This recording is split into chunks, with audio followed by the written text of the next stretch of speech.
Dumnezeu. Prin El au luat ființa toate și toate azi se țin prin El.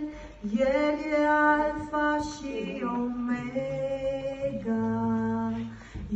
Fiul lui Dumnezeu,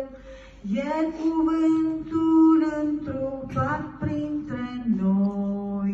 plin de har și adevăr. La început era cuvântul,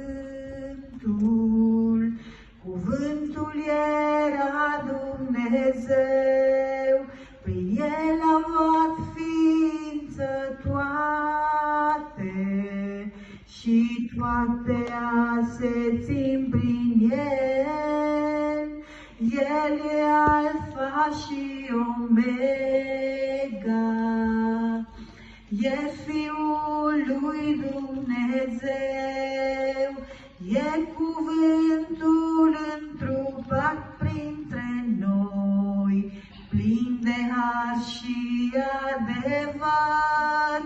El e Domnul domnilor, Împăratul cerului, El Shaddai din veșnicii, El Iisus,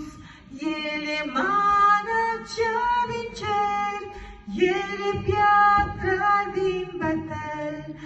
El milul lui Dumnezeu,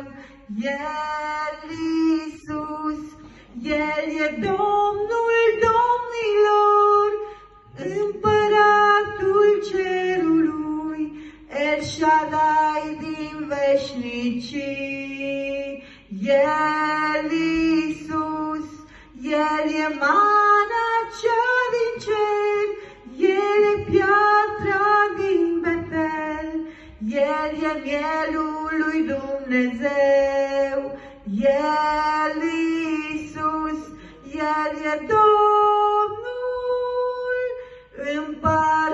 Împăratul din veșnicii, El e Iisus, e mana, e piatra,